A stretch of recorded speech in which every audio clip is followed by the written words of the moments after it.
Madame la ministre, la parole est à Monsieur Bouanali Saïd. Merci, Monsieur le Président. Madame la ministre des Affaires sociales et de la Santé, le 30 septembre 2013 à Mayotte, les praticiens libéraux et hospitaliers ont entamé une grève illimitée pour protester contre le risque de désertification médicale. Véritable épée de Damoclès, cette menace suscite de nombreuses interrogations de nos concitoyens vivant dans ce département. Sur ce territoire, on compte en effet 181 médecins, dont 31 libéraux, pour une population estimée à 270 000 habitants avec les migrants clandestins. Le secteur libéral est frappé par de nombreux départs non remplacés. C'est ainsi que les pénuries engendrent un encombrement préoccupant dans les cabinets et à l'hôpital. Chers collègues, la communauté médicale fait le constat suivant. Sans un redressement très significatif de la situation sanitaire à Mayotte et des modalités de recrutement des médecins, c'est tout l'édifice de santé de notre département qui risque d'être en péril à brève échéance. Derrière la question du recrutement des personnels soignants et du renforcement de l'offre de soins sur notre territoire, de nombreuses questions sont soulevées. Elles touchent à la marche vers le droit commun que lui confère son statut de département français. Les Mahorais veulent disposer d'une protection sociale équivalente à celle de leurs compatriotes de métropole et des autres collectivités ultramarines. Ils aspirent à un renforcement des structures d'enseignement et de formation permettant aux jeunes Mahorais de se diriger vers les métiers médicaux et de répondre aux besoins de notre territoire.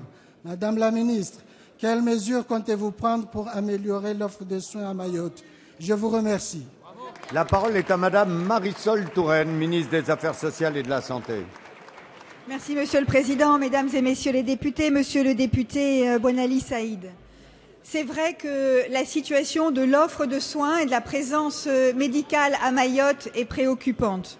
Il y a un seul centre hospitalier qui rencontre des difficultés de recrutement puisque la moitié des postes qui sont disponibles n'ont pas aujourd'hui de titulaire.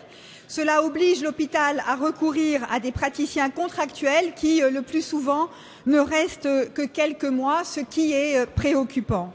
De leur côté, les médecins libéraux ne sont pas suffisamment nombreux puisqu'ils sont environ une trentaine à exercer sur l'île et qu'il n'y a pas de perspectives encourageantes. Alors vous l'avez indiqué, Monsieur le député, il y a eu un mouvement de grève qui a été suspendu lorsque j'ai reçu les représentants des professionnels à mon cabinet. Vous étiez d'ailleurs vous-même présent car vous êtes très engagé et très impliqué pour faire en sorte que nous puissions ensemble trouver des solutions. Je veux vous réaffirmer, Monsieur le député, la volonté qui est la mienne et celle du gouvernement d'apporter des réponses et plusieurs pistes ont d'ores et déjà été ouvertes. Pour ce qui est des praticiens hospitaliers, un travail est en cours afin de mettre en place une indemnité particulière qui permette d'attirer et de fidéliser les praticiens titulaires. Pour ce qui est des médecins libéraux, nous sommes d'accord pour réfléchir à l'extension à Mayotte des dispositifs conventionnels et du pacte territoire santé qui existe en France. Les médecins libéraux ont indiqué qu'ils allaient préciser leurs priorités et faire des propositions. Je suis dans l'attente. Enfin, un régime fiscal particulier va être étudié par le ministère des Finances. Vous le voyez, Monsieur le député, le gouvernement est pleinement mobilisé pour qu'à Mayotte aussi, l'offre de soins soit assurée dans l'intérêt de tous nos concitoyens. Merci, Madame.